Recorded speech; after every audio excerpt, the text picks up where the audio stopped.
My dear students, आज के इस वीडियो लेक्चर में मैं आपको इस चीज़ की जानकारी देना चाहता हूं जिसमें बीपीएससी ने 67th मैथ ऑप्शनल पेपर के लिए सिलेबस में कोई चेंज तो नहीं किया है, लेकिन क्वेश्चन के पैटर्न को चेंज कर दिया है। अब इसी नए चेंज पैटर्न के अनुसार क्वेश्चन सेट होगा। आप जानते ही हैं कि मैथमेटिक्स ऑप्शनल पेपर में दो सेक्शंस हैं, सेक्शन 1 और सेक्शन 2। सेक्शन 1 150 मार्क्स का है। देखिए, सेक्शन 1 जो है 150 मार्क्स का है और इसी प्रकार सेक्शन 2 भी 150 मार्क्स का है। इस प्रकार मैथमेटिक्स ऑप्शनल पेपर 300 मार्क्स का हो जाता है। हम पहले सेक्शन 1 को देखें। सेक्शन 1 में क्वेश्चन पैटर्न में क्या बदलाव लाया है देखें आप।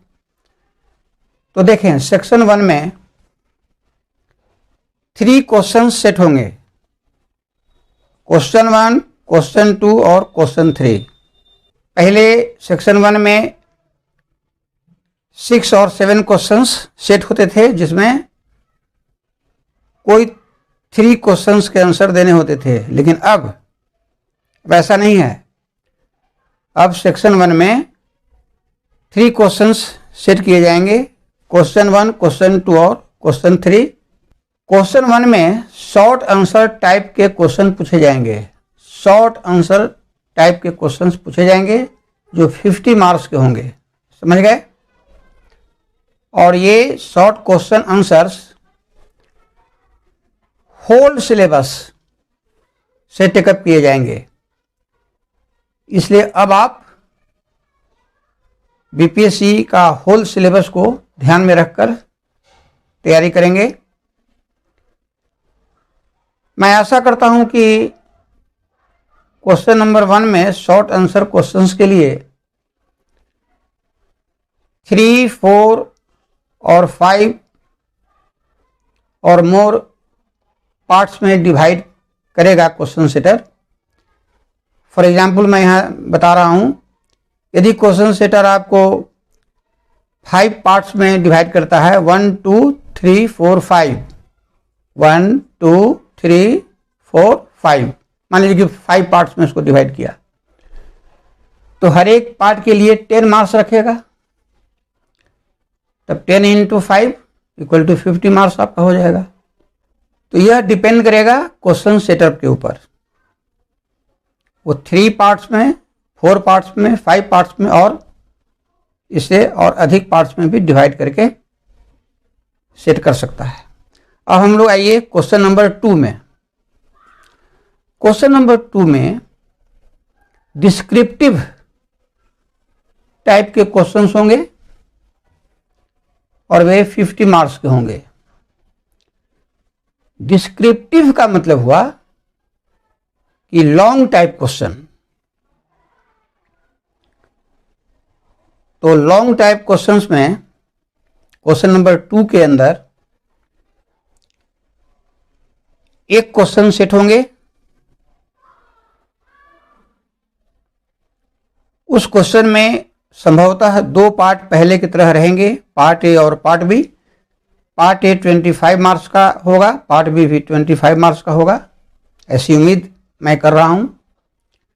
और नहीं तो सेटर जो है 2 पार्ट में नहीं देकर फुल एक क्वेश्चन भी आपको दे सकता है 50 मार्क्स का। फिर इसमें यह भी जोड़ा गया है कि इस एक क्वेश्चन के लिए एक विकल्प भी रखा है, जो और पार्ट में मैं यहां दिखा रहा हूं। और पार्ट में भी 2 पार्ट में ए और बी में डिवाइड करके क्वेश्चन सेट कर सकता है या फुल एक क्वेश्चन दे सकता है, जैसा मैंने ऊपर बताया। तो और पार्ट का मतलब यही है कि क्वेश्चन नंबर 2 में एक क्वेश्चन जो सेट किया गया उसका आंसर आप लिखें, या और पार्ट में जो क्वेश्चन दिया गया है उसका आंसर आप लिखें। तो दोनों में कोई एक ही क्वेश्चन का आंसर आपको लिखना है। अब क्वेश्चन नंबर 3 को देखें। क्वेश्चन नंबर 3 में क्वेश्चन नंबर 2 के ही तरह डिस्क्रिप्टिव क्वेश्चन सेट होगा, और ये डिस्क्रिप्टिव क्वेश्चन जो होंगे ये भी 50 मार्क्स के होंगे। इसमें भी क्वेश्चन 2 की तरह ही है सेटिंग। क्वेश्चन नंबर 3 में जो एक क्वेश्चन सेट होगा उसके 2 पार्ट दिए जा सकते हैं, ए और बी, 25 मार्क्स का, या फुल एक क्वेश्चन भी दे सकता है 50 मार्क्स का। तो आपने देखा कि क्वेश्चन 2 और क्वेश्चन 3 का पैटर्न एक ही है। क्वेश्चन 2 के ही जैसा क्वेश्चन 3 में और पार्ट दिया गया है, आप देख रहे हैं एज अबव, ऊपर की तरह। मतलब क्वेश्चन नंबर 3 में एक क्वेश्चन जो फुल दिया गया है ऊपर उसको लिखें, या और पार्ट में जो क्वेश्चन रहेगा उसको लिखेंगे। दोनों में कोई एक ही पार्ट का आंसर आप देंगे, मेन पार्ट या और पार्ट। आप समझिएगा अच्छी ढंग से। तो ये हुआ कि सेक्शन 1 में कुल 3 ही क्वेश्चन सेट होंगे, क्वेश्चन नंबर 1, क्वेश्चन 2 और क्वेश्चन 3, जिसमें ध्यान रखेंगे क्वेश्चन नंबर 1 मेरी समझ से अनिवार्य ही रखेगा, क्योंकि होल सिलेबस से इसमें क्वेश्चन सेट होंगे। तो यूपीएससी में आप देखे होंगे कि एक क्वेश्चन उसमें भी नेसेसरी देना होता है, जिसमें होल सिलेबस से क्वेश्चंस रहते हैं शॉर्ट टाइप के।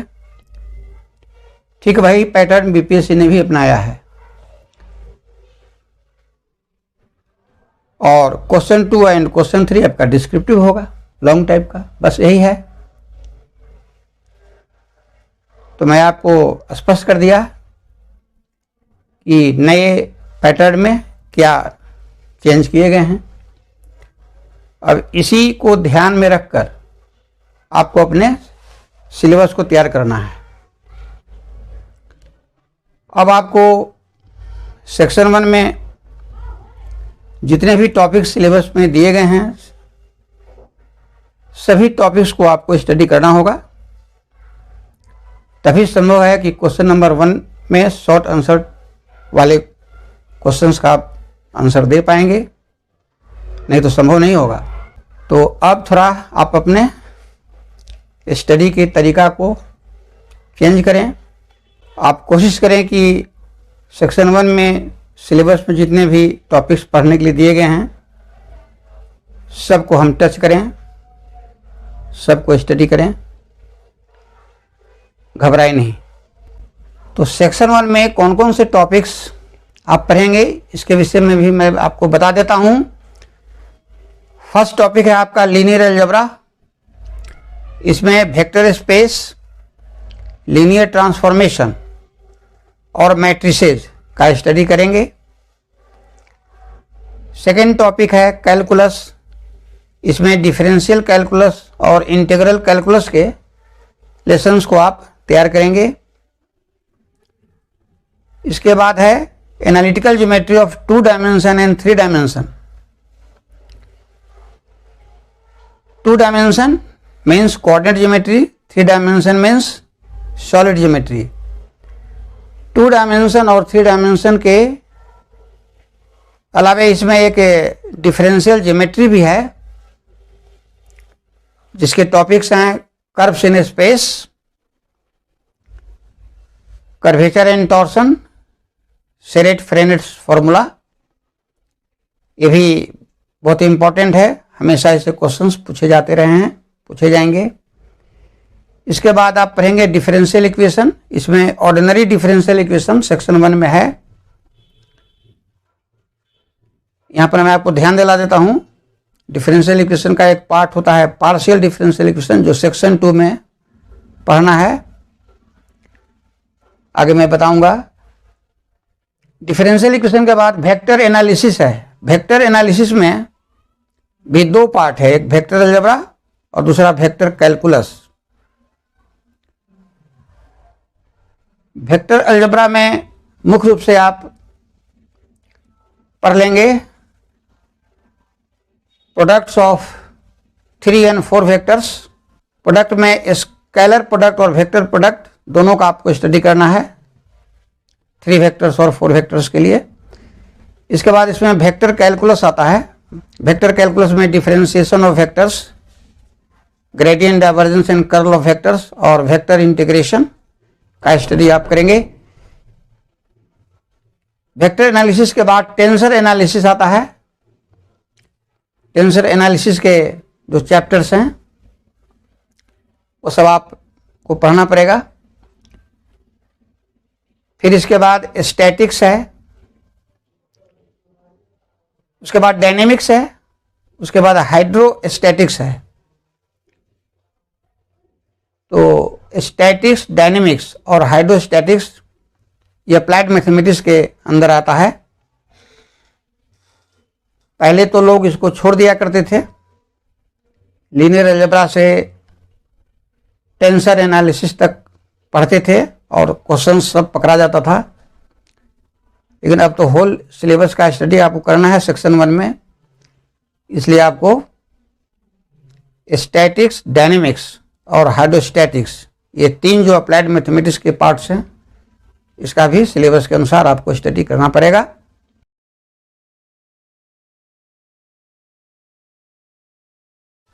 अब सेक्शन 2 को देखें। सेक्शन 2 भी 150 मार्क्स का है।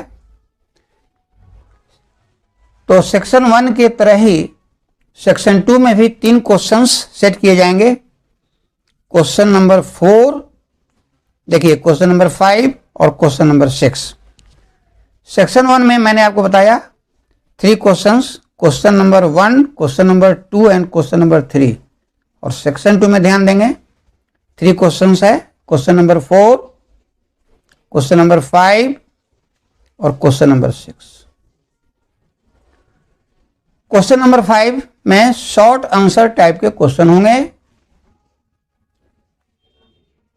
जो 50 मार्क्स के होंगे और short answer questions whole syllabus से टेकअप किए जाएंगे।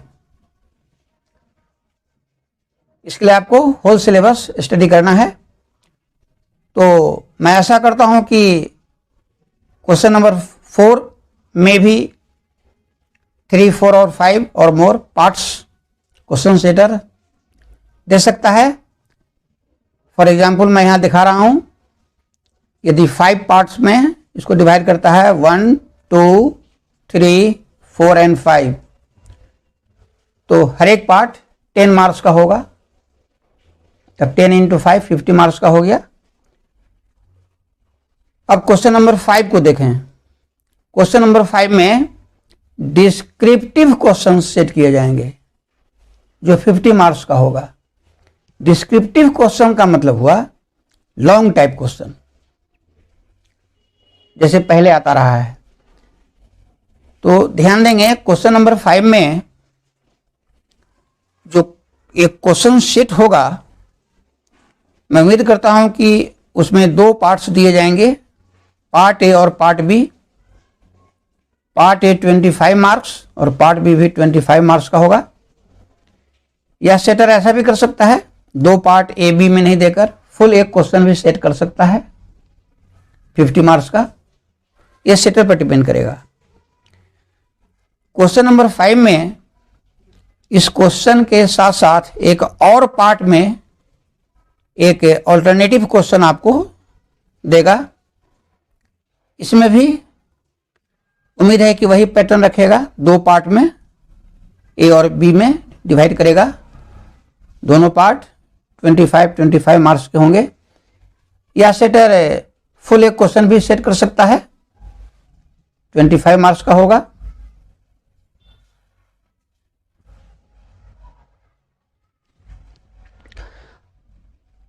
अब क्वेश्चन नंबर 6 को देखें। यह भी जो है सो 5 की तरह डिस्क्रिप्टिव क्वेश्चंस ही रहेगा, 50 मार्क्स का। उम्मीद है कि इसमें भी जो एक क्वेश्चन सेट होगा उसमें 2 पार्ट्स रहेंगे, ए और बी, 25 मार्क्स का, या सेटर फुल एक क्वेश्चन भी सेट कर सकता है 50 मार्क्स का। इसके अतिरिक्त और पार्ट में भी एक क्वेश्चन दिया जाएगा ऊपर की तरह, आप समझ गए होंगे। तो यही है आपका सेक्शन 2 में क्वेश्चन पैटर्न का नया चेंज, जो मैं स्पष्ट कर दिया ताकि आपको तैयारी करने में कोई दिक्कत ना हो। अब मैं सेक्शन 2 के टॉपिक्स को बता देता हूं। सेक्शन 2 में कौन कौन से टॉपिक्स आप स्टडी करेंगे। तो पहला है एब्स्ट्रैक्ट अलजेब्रा, जिसे मॉडर्न अलजेब्रा भी कहते हैं, जिसमें ग्रुप्स, रिंग्स, फील्ड्स वगैरह आपको तैयारी करना है। सेकेंड टॉपिक है रियल एनालिसिस, जिसे हम मैथमेटिकल एनालिसिस भी कहते हैं। तीसरा पार्ट है कॉम्प्लेक्स एनालिसिस। चौथा पार्ट है पार्शियल डिफरेंशियल इक्वेशन। पांचवा है मैकेनिक्स। मुख्य रूप से मैकेनिक्स में रिजिड डायनेमिक्स और डायनेमिक्स ऑफ रिजिड बॉडीज के लेसन्स आपको पढ़ने हैं। इसके बाद है हाइड्रोडायनेमिक्स, जिसे फ्लूइड डायनेमिक्स भी कहते हैं। इसमें equation of continuity, Euler's equation of motions वगैरह पढ़ना है। फिर आपको न्यूमेरिकल एनालिसिस पढ़ना है, इसे न्यूमेरिकल मेथड्स भी कहते हैं।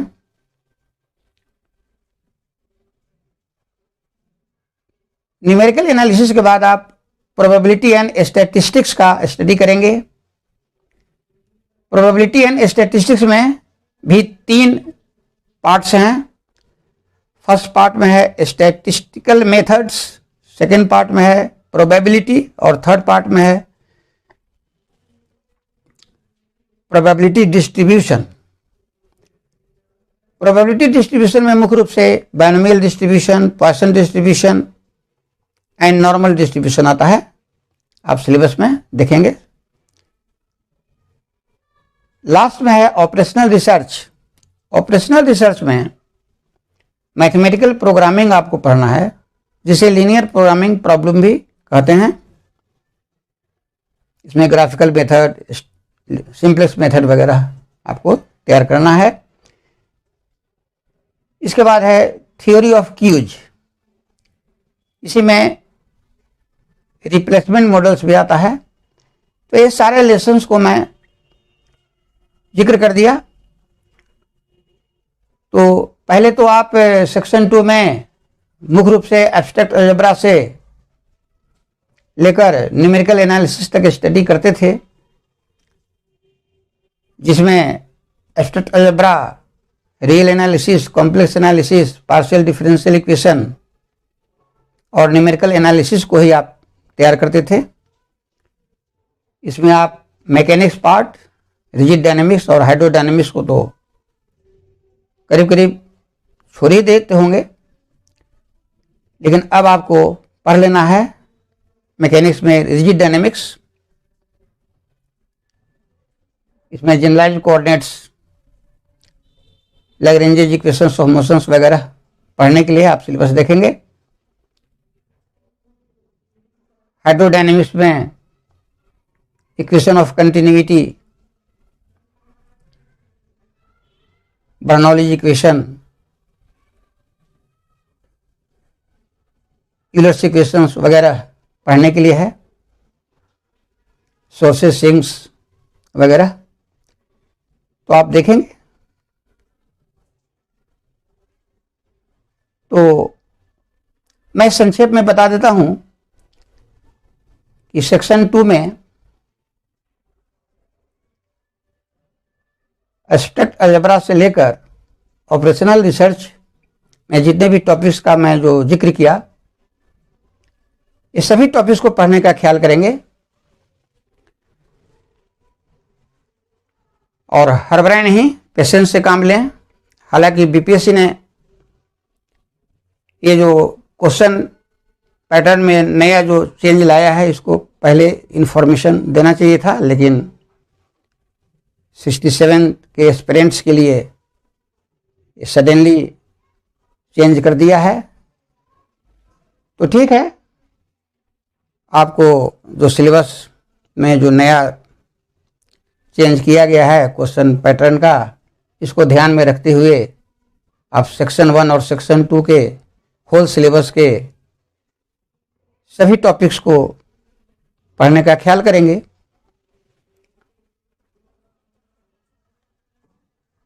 मैं इसके लिए आगे भी आपको गाइडेंस दूंगा। हम नेक्स्ट लेक्चर में मैथमेटिक्स ऑप्शनल के लिए सेक्शन 1 और सेक्शन 2 में वेल सिलेक्टेड टॉपिक्स के अंदर मेन जो लेसन्स हैं उनको मैं इंडिकेट करूंगा एज ए गेस, ताकि आप कम समय में अच्छे ढंग से तैयारी कर सकने में समर्थ हो सकेंगे। तो ठीक है, आप मेरे चैनल मैथ डिस्क्राइबर को सब्सक्राइब कर देंगे, लाइक कर देंगे और शेयर भी कर देंगे।